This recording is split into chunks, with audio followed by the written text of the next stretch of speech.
Para poder alcanzar cualquier sueño, primero hay que creer. Creer en lo que somos, en lo que hacemos y también en todo lo que nos une. Desde el 16 de febrero de 1922 nos unen 100 años de historia y también nos une el futuro. Sigamos trabajando juntos para el crecimiento del campo argentino. Todavía queda mucho por hacer. ACA, Asociación de Cooperativas Argentinas. Creer en lo que nos une.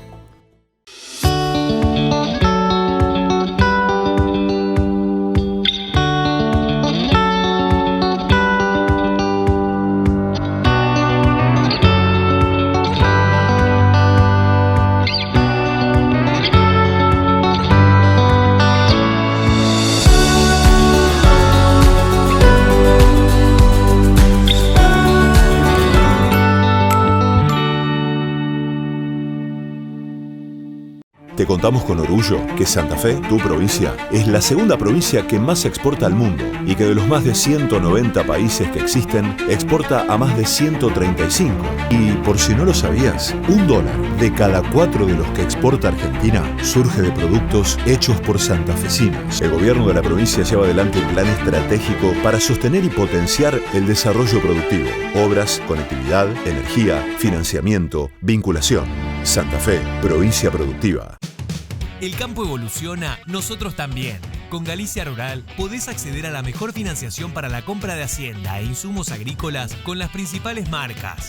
¿Cómo funciona? Los proveedores del agro ingresan la compra en la plataforma y vos la aprobás en Office Banking o la app. Galicia Rural, siempre junto al campo. Somos KWS. Desde 1856 trabajamos juntos, acompañándote y desarrollando los mejores híbridos para tu campo. Porque sos único. Ser líder en genética y agronomía también lo es. Vos elegís KWS. Estamos sembrando la agricultura que vos y el mundo necesitan para que los cultivos se transformen en más y mejores alimentos. Desarrollamos tecnologías microbiológicas que estimulan el crecimiento y así podemos nutrir al campo y al mundo pensando en hoy y en el mañana. Rizobacter, mejor agricultura.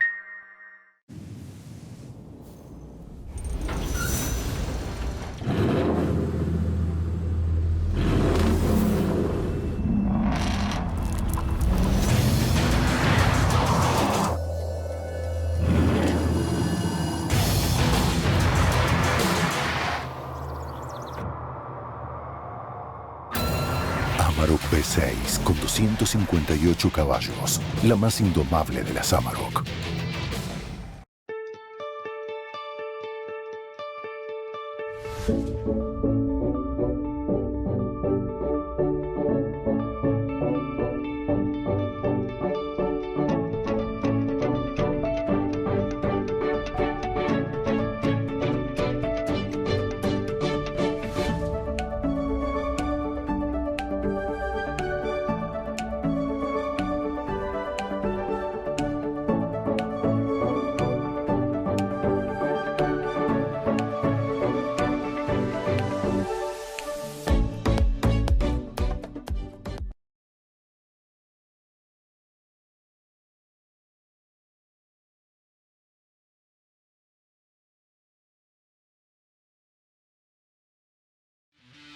Hola, ¿cómo están? Bienvenidos a todos, esto es Agenda Presil, mi nombre es Rodrigo Rosso, del equipo de Prospectiva y acá estoy junto con Martín Reinaudo, gerente del programa, así que, Tincho, ¿cómo estás? Compañero, ¿todo bien? ¿Vos? Bien, bien, todo bárbaro. Es lindo rotar un poco Sí, a sí, Vicky, sí. darle un poquito de descanso a Vicky para que no se nos funda, así Exacto. que bueno, vamos rotando las caras, vamos moviéndonos un poquitito. Nos vamos moviendo incluso del lado del escritorio y todo, así que... Tincho, ¿qué nos vamos a encontrar hoy en Agenda Presil? Bueno, terminamos el mes de mayo y ya arrancamos a junio, donde nos vamos a cansar de hablar de maíz, nos vamos a cansar de hablar de la próxima campaña de maíz y vamos a estar hablando de cuestiones que hacen al clima, cuestiones que hacen en los mercados, a la nutrición, a la genética, todo esto en un contexto general, y también nos vamos a ir adentrando zona por zona del país, digamos, para que nadie de los que nos escucha se quede afuera, digamos, o sienta que estamos hablando de una zona que no le hace referencia, que no le es de utilidad escucharla, así que vamos a estar hablando desde el NOA hasta la región centro, en el sur, en el oeste, por todos lados del país vamos a estar hablando de manejo específico del cultivo de maíz. Así que ya ahora, para debutar con este ciclo dedicado un poco al cultivo de maíz. Vamos a estar hablando con Leonardo de Benedictis, meteorólogo, especialista en difusión, en comunicación, que está, seguramente lo conocen de Canal Rural, de Radio Continental, así que con él vamos a estar charlando ahora para ver un poco cómo se viene esta nueva campaña en cuanto al clima. Excelente, invitado de lujo. Bueno, y antes de darle la bienvenida a Leo, le vamos a agradecer a la Bolsa de Comercio de Rosario, de donde estamos haciendo esta transmisión, también a las empresas que nos acompañan durante todo el año, Galicia, Volkswagen, Agrefert, Provincia de Santa Fe, Rizobacter, ACA, y también a las empresas que nos acompañan esta semana, KWS y Viagro. Bueno, perfecto. Si te parece ya nos metemos de lleno con este bloque para hablar de perspectivas climáticas y saludamos a Leo que está del otro lado. Así que bueno, Leo, gracias por sumarte nuevamente a Agenda Presid. Buenas tardes, ¿cómo va? ¿Qué tal? ¿Cómo están? Martín, Rodrigo, muy buenas para todos, ¿cómo va? Bien, todo muy bien por acá, Leo. Y ya bueno, con ganas de saber en esta época del año que nos imaginamos que será lo que te pregunta todo el mundo, a ver qué va a pasar en la próxima campaña. Pero antes de entrar en lleno en qué va a pasar, en esta predicción, a mí me gustaría que un poco nos expliques cuáles son los fenómenos que miran los climatólogos para poder hacer una proyección o entender qué es lo que va a pasar. Por ahí, digamos, sin hacer algo que me imagino que es muy complejo, pero sí seguramente podés contarnos bien cuáles son los factores que de alguna manera a nivel global definen un poco qué es lo que puede llegar a pasar, si el año va a ser niña, va a ser niño, va a ser neutral. Entender un poco esos grandes factores, Leo, es lo primero que te pedimos que nos expliques. Bueno, muchas gracias por invitarme, obviamente, para contar un poquitito esto de cómo trabajamos también, porque a veces es importante remarcar este tipo de condiciones, porque bueno, uno cuando hace pronósticos, sobre todo pensando en el largo plazo, no tanto en el corto, pero sí en el largo plazo, cuando nos sentamos a planificar una campaña y empezamos a tomar el clima como una herramienta más de trabajo, tenemos algunos aspectos como para ir evaluando, ¿no? Entonces empiezan a aparecer estas cosas que vos preguntabas, bueno, ¿cómo se plantea la próxima campaña? Climáticamente, ¿cómo se viene planteando? Y así como, por ejemplo, en la economía está la macroeconomía y la microeconomía, bueno, nosotros tenemos algo parecido, nos copiamos en algo y también tenemos una, si se quiere llamarlo de alguna manera, un macroclima, digamos, una condición global. Y esa condición global es muy importante para determinar qué curso va a seguir las condiciones. Y esto que mencionaste recién, el tema del niño y la niña, es uno de los factores más importantes a nivel global por el tema de la circulación. Brevemente, recuerden que el niño es calentamiento en la zona del Pacífico Central y la niña es enfriamiento en la zona del Pacífico Central. No tiene nada que ver con la sequía, con la inundación, esos son los impactos que provoca el niño y la niña, pero en sí el fenómeno cuando es niño se define que es niño porque la temperatura del Pacífico alcanzó un cierto valor y bueno, y a partir de ahí ya se lo llama como evento El Niño, y cuando está por debajo de un cierto valor lo caracteriza un evento La Niña. ¿Por qué es importante definir este factor? Porque, como les decía recién, lo que hace es activar todo un sistema de circulación general de la atmósfera. Entonces, esa circulación general no hace ni más ni menos que distribuir humedad. Distribuye la humedad a nivel planetario y en esa distribución de humedad a veces estamos favorecidos y a veces estamos perjudicados porque tenemos un menor volumen de humedad. Al tener menor volumen de humedad, obviamente que la probabilidad de tener precipitaciones, la probabilidad de tener lluvias generalizadas y abundantes se reduce. Al tener menos humedad no tenés la materia prima para generar ese tipo de eventos y, bueno, y por eso que comúnmente sobre nuestra zona, especialmente el litoral, provincia de Buenos Aires, zonas del NEA, tienen una influencia negativa en los años La Niña y una influencia positiva con un mayor nivel de humedad en los años El Niño. Ahí tenemos un mayor aporte sobre nuestra región. Clarísimo, Leo, clarísimo. Y te consulto más o menos en qué época del año es cuando uno puede ir afinando esta proyección, digamos, o teniendo más seguridad de si el año va para un lado o para el otro. ¿En qué momento del año es cuando más o menos se define y se puede proyectar con más claridad si el año va para niña o para niño? Bueno, eso también es importante porque, como decíamos antes, en las perspectivas de largo plazo, esas perspectivas comúnmente suelen perder confianza o perder credibilidad, si se quiere, a medida que nos alejamos en tiempo, ¿no? Empezamos a mirar de acá a diciembre, de acá a enero, y bueno, ese nivel de certeza es bastante bajo. Entonces, ¿cuándo es que se empieza a definir? En realidad no hay un momento determinado, siempre es dependiendo de la evolución de cómo van siendo las variables.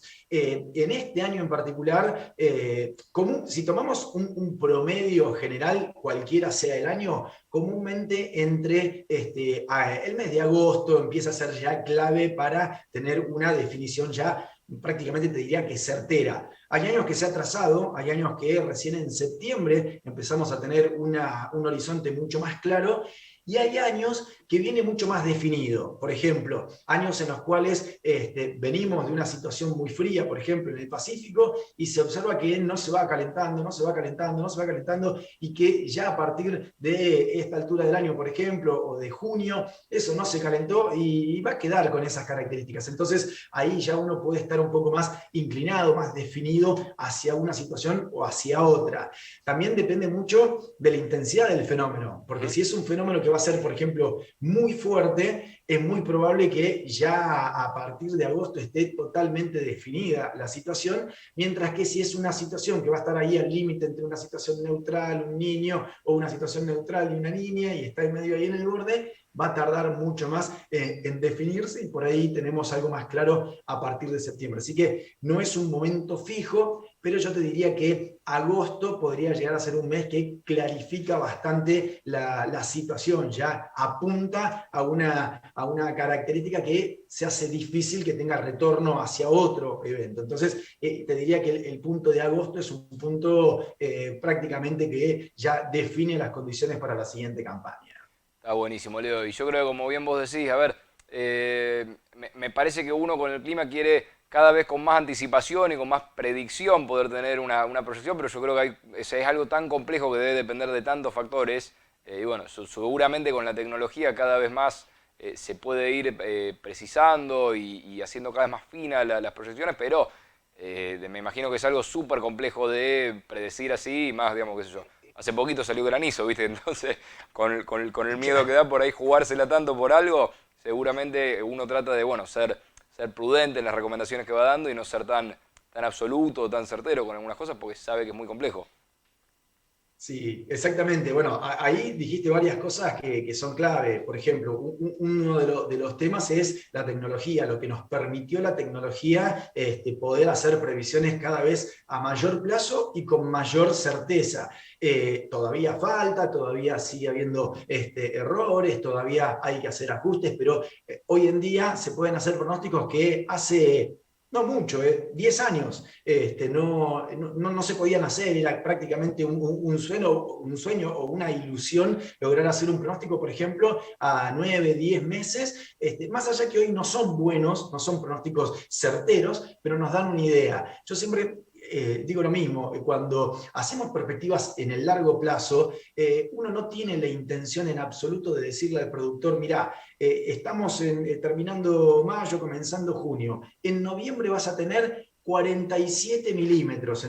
Eso no lo vamos a poder hacer y no es nuestra intención. Nuestra intención, cuando hacemos una charla, cuando hacemos un asesoramiento, lo que estamos tratando de hacer es plantear un escenario, el escenario más probable, en el cual existen riesgos y condiciones que no son tan riesgosas, según lo que tengamos. Si tenemos un año el niño, si tenemos un año la niña, existen diferentes tipos de riesgo y que en cada tipo de año se potencia uno o el otro. Entonces, cuando se empieza a potenciar uno, avisarle al productor, mira, este año es más propenso a generar, por ejemplo, para dar un ejemplo cualquiera, una helada tardía. Este año es más propenso a tener caída de granizo, de tener tormentas violentas, de tener fenómenos escasos. Bueno, ese tipo de cuestiones es la que uno, cuando hace el pronóstico de largo plazo, trata de plantearle al productor justamente eso, un escenario, cuál es el escenario más probable y qué riesgos implica ese escenario. La perfección, la exactitud, qué día va a ser el de la tormenta fuerte. A largo plazo eso lamentablemente no se puede hacer. Quizás más adelante con ayuda de la tecnología, quizás de acá a 10 años, 20 años, podamos ser más precisos, más cercanos a la exactitud, pero es de a poco. Hoy en día lo que sí es muy bueno es esto, el planteamiento de un escenario, que el productor tenga en cuenta que, bueno, frente a lo que tiene por delante, plantear alguna estrategia que pueda sortear esos fenómenos riesgosos que se pueden dar y que es un año que puede llegar a generar ese tipo de situaciones. Con lo cual, a eso apuntamos, a que sea una herramienta más de trabajo y que el productor, cuando se sienta a planificar toda una campaña, pueda decir, bueno, a ver, si voy a tener una helada tardía, entonces me conviene hacer tal cosa o hacer tal otra, si voy a tener pocas lluvias, me conviene hacer una cosa o tal otra, entonces empezar a ajustar un poco esa situación para que, en definitiva, tengamos un planteamiento mejor. Si es un año que vamos a tener pocas lluvias y no tenemos absolutamente nada de reservas, y sí, va a ser un año complicado, va a ser un año malo, pero bueno, tratar de plantear una estrategia que no sea tan malo. Y si es un año bueno, potenciar para que sea un año muy bueno. Entonces, ese sería un poco el rol que tiene uno como meteorólogo, de plantear un escenario para poder potenciar el mejor de los aspectos. Buenísimo, Leo. Y algo que por ahí me interesaba preguntarte, que tiene que ver con el tema de los promedios.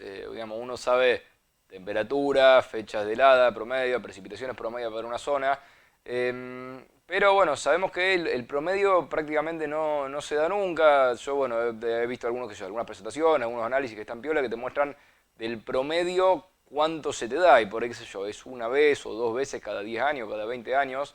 Y ahí te pregunto, Leo, ¿hay algún dato que nos valide, o por lo contrario, no hay una relación clara en que cada vez justamente pase eso, digamos, que si bien el promedio se mantiene en precipitaciones, por ejemplo, para una región, cada vez es más errático los valores extremos, o no hay algo tan claro de evidencia que podamos asegurar eso? Sí, tal cual, tal cual. El tema de el famoso aumento en los fenómenos severos, la mayor recurrencia de eventos extremos en realidad. Entonces, en ese aumento, en la recurrencia de eventos extremos, lo que se puede ver es eso, que cada vez nos apartamos más para un lado o para el otro de esos promedios. Entonces, esos promedios se terminan desdibujando. De todas maneras, para aclarar un poco el promedio es como una característica zonal, ¿sí? Cuando nosotros hablamos de una cierta localidad que tiene en promedio, vamos a decir cualquier valor, 1000 milímetros al año, es una característica que tiene la zona.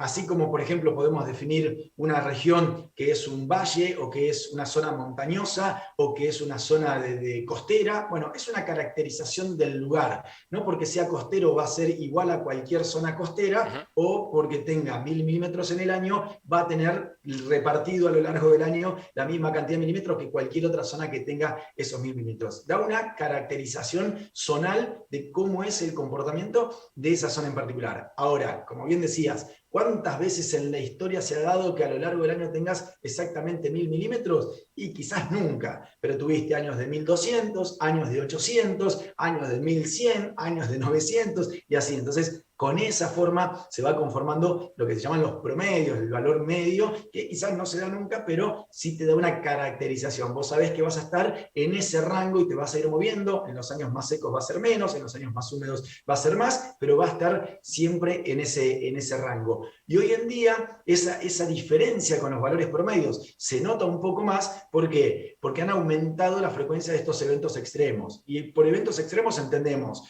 tormentas fuertes, pero también periodos de sequía prolongado, o por ejemplo, olas de calor y olas de frío. Entonces, si tenemos mayor recurrencia de este tipo de eventos y tenemos la misma cantidad de olas de calor que de frío, el promedio va a seguir estando casi en el mismo lugar, pero con diferencias mucho más polarizadas. Entonces, si bien los promedios se mantienen, vemos diferente tipo de comportamientos y bueno, y eso se ha notado mucho en estos últimos años, esto de polarizar cada vez más el tema de los eventos extremos. Los años húmedos terminan siendo muy húmedos y los años secos terminan siendo muy secos. Entonces, bueno, ahí compensa un poco esa gran variabilidad.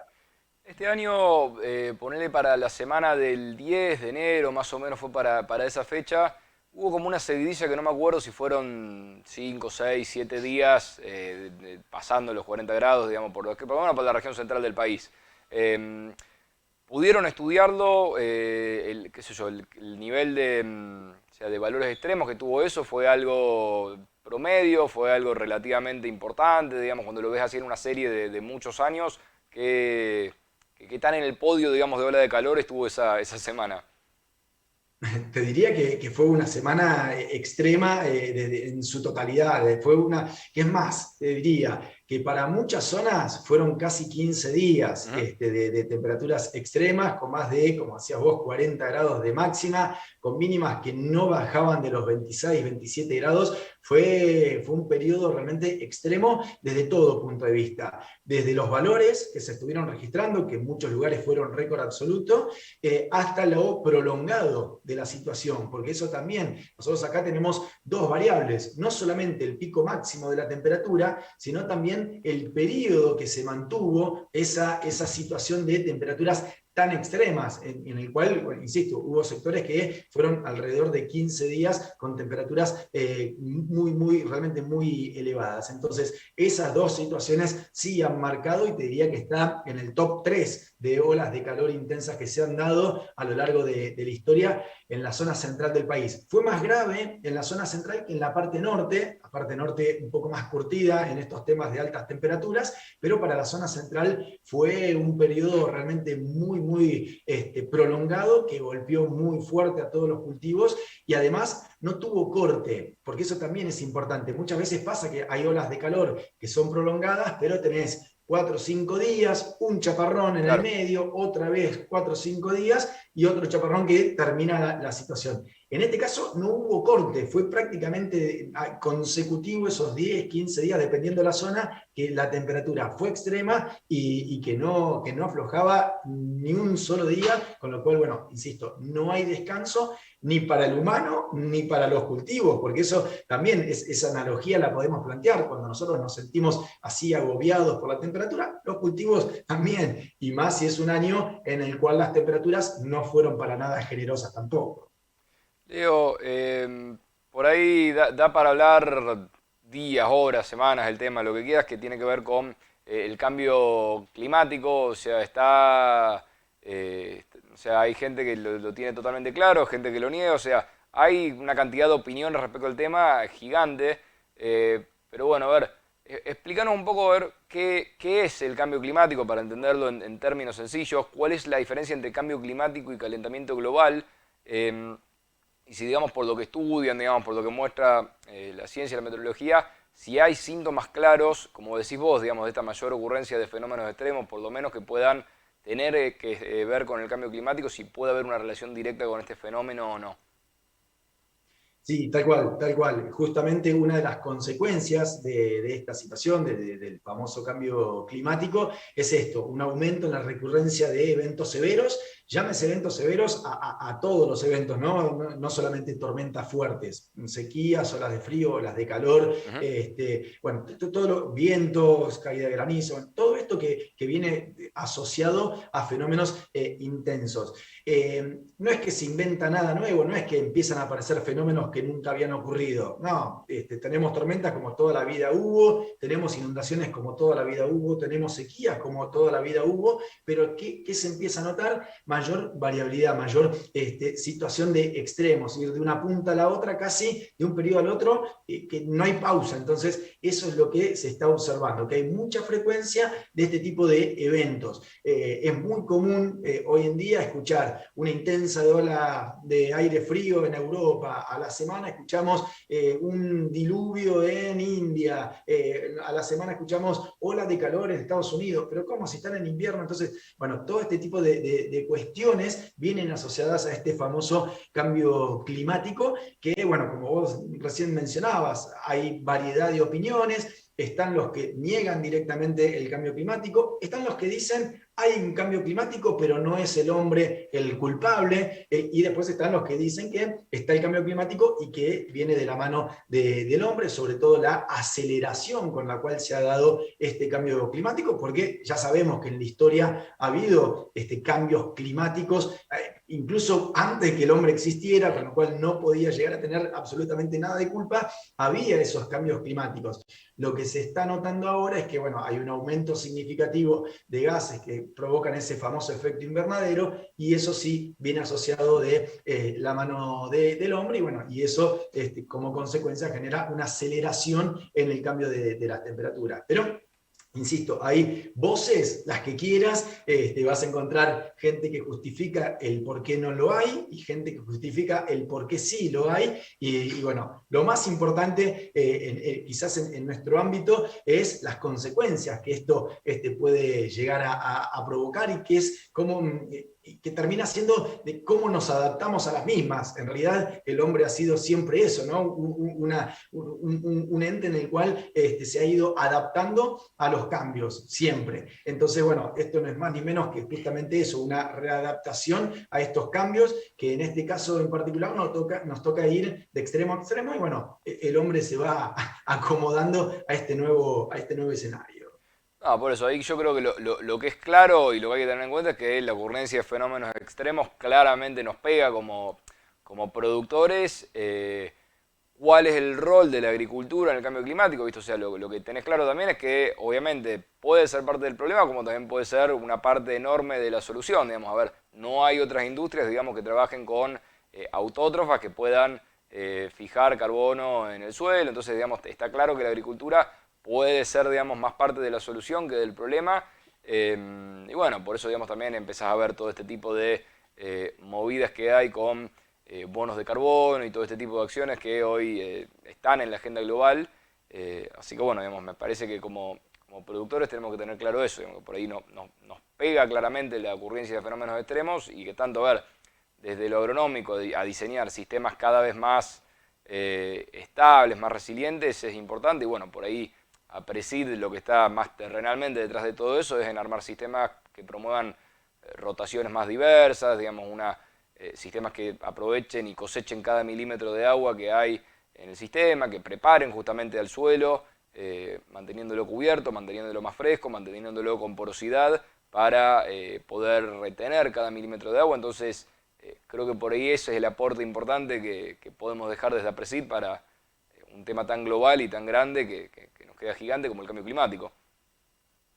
Totalmente, totalmente. El aporte, siempre el aporte que hace el agro a este cambio climático y quizás va un poco a la inversa del resto, ¿no? Porque el resto, en la industrialización, en el tema bueno, ahora hay un montón de cosas que van mejorando, obviamente, con el tema de la energía renovable, el tema, bueno, de empezar a no utilizar energías que son perjudiciales para la atmósfera, y el campo va al revés, ¿no? Va tratando de hacer estas movidas que vos mencionás, el tema de poder hacer toda la fijación del carbono y no seguir emitiendo. Entonces, bueno, ahí va un poco esto de lo que te decía recién, de tratar de readaptarse a estas nuevas condiciones, empezar a ser parte de la maquinaria que genere un proceso a la inversa y no que lo siga complicando. Siempre uno lo que trata de hacer es que si hay un problema que va creciendo, bueno, tratar de que no crezca más. Ese es el objetivo de plantear siempre que hay un cambio climático que está presente y que si seguimos emitiendo de la misma manera que venimos emitiendo, ese problema se va a seguir agravando, y bueno, y el campo está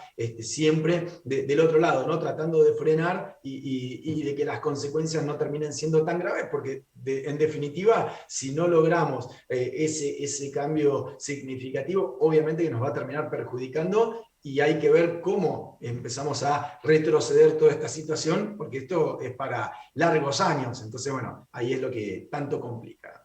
Bueno, Leo, impecable. Ahí fuimos entendiendo un poco cómo se van formando las proyecciones, cómo se va trabajando con datos, con sensores, digamos, a nivel global para ir entendiendo, tanto a nivel global como a nivel local. También, fuimos charlando un poco de lo que es ocurrencia de factores extremos.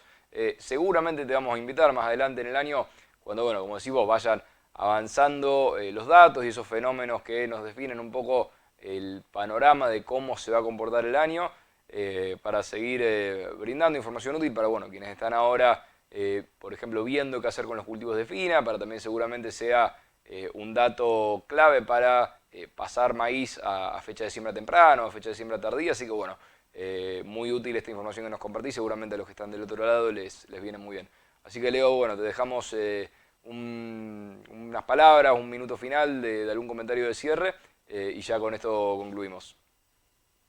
Bueno, nada, simplemente esto de las perspectivas, obviamente que van sufriendo esos ajustes, pero que siempre tenemos un panorama que está medianamente planteado. Y después sí, cuando uno tiene que hacer ese proceso más finito, obviamente que a medida que va avanzando el tiempo, los pronósticos van siendo más precisos. Cuando vos tenés una fecha más cercana para poder hacer un pronóstico, obviamente que la precisión va aumentando. Pero sin lugar a dudas, hoy en día tenemos la suerte de contar con la tecnología que nos ayuda muchísimo a poder plantear un escenario que sea probable, un escenario que nos genere ciertos riesgos. Y si bien no vamos a tener la exactitud del pronóstico, porque eso lamentablemente en ningún pronóstico de cualquier ámbito no está presente, sea meteorológico, sea social, económico, deportivo, y cualquier pronóstico que quieras mencionar siempre está asociado a un error. En este caso la idea es minimizar el error para aumentar la precisión y de esa manera tener una herramienta útil de trabajo en el momento de la toma de decisiones. Muchas gracias, Leo. Eso ha sido todo. todo. Muchas gracias. Eso ha sido todo por este lunes de agenda. Impecable la presencia de Leo como siempre, así que le agradecemos un montón. Ya vamos cerrando, y antes de cerrar, antes de despedirnos, vamos a agradecer a la Bolsa de Comercio de Rosario, de donde hacemos esta transmisión. También agradecemos a las empresas que nos acompañan durante todo el año: Galicia, Volkswagen, Agrefert, Provincia de Santa Fe, Rizobacter, ACA, y también a las empresas que nos acompañan esta semana, que son KWS y Viadro. Seguimos mañana, vamos a estar hablando de lo que tiene que ver con comercio a nivel internacional del cultivo de maíz. Vamos a estar hablando de stocks y proyecciones de oferta y demanda del maíz con Emilce Terré, acá de la casa, de la Bolsa de Comercio de Rosario, y con Dante Romano de FIGA. Así que programa interesante mañana para conocer un poquito las perspectivas de lo que es consumo y demanda de maíz a nivel mundial. Excelente, nos encontramos mañana entonces. Gracias a todos. Te contamos con orgullo que Santa Fe, tu provincia, es la segunda provincia que más exporta al mundo y que de los más de 190 países que existen, exporta a más de 135. Y por si no lo sabías, $1 de cada 4 de los que exporta Argentina surge de productos hechos por santafesinos. El gobierno de la provincia lleva adelante un plan estratégico para sostener y potenciar el desarrollo productivo, obras, conectividad, energía, financiamiento, vinculación. Santa Fe, provincia productiva. El campo evoluciona, nosotros también. Con Galicia Rural podés acceder a la mejor financiación para la compra de hacienda e insumos agrícolas con las principales marcas. ¿Cómo funciona? Los proveedores del agro ingresan la compra en la plataforma y vos la aprobás en Office Banking o la app. Galicia Rural, siempre junto al campo.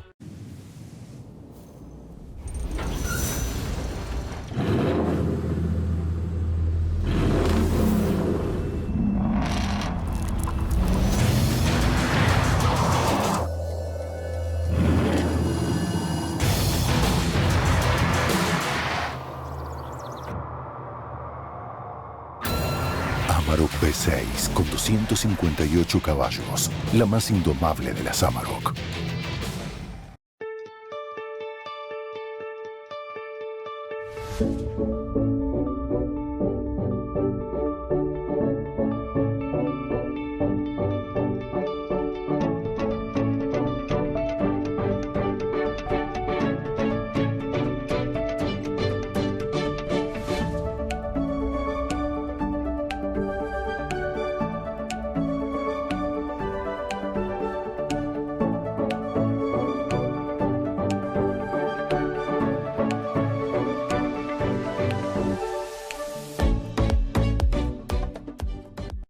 Somos KWS, Desde 1856 trabajamos juntos, acompañándote y desarrollando los mejores híbridos para tu campo. Porque sos único. Ser líder en genética y agronomía también lo es. Vos elegís KWS.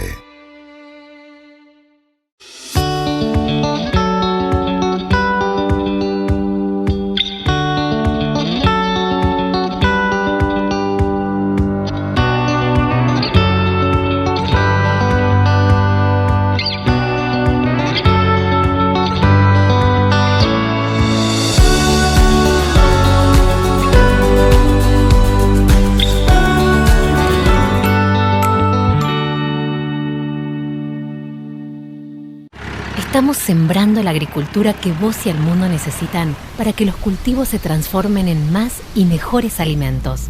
Desarrollamos tecnologías microbiológicas que estimulan el crecimiento y así podemos nutrir al campo y al mundo pensando en hoy y en el mañana. Rizobacter, mejor agricultura. Para poder alcanzar cualquier sueño, primero hay que creer. Creer en lo que somos, en lo que hacemos y también en todo lo que nos une. Desde el 16 de febrero de 1922 nos unen 100 años de historia y también nos une el futuro. Sigamos trabajando juntos para el crecimiento del campo argentino. Todavía queda mucho por hacer. ACA, Asociación de Cooperativas Argentinas. Creer en lo que nos une.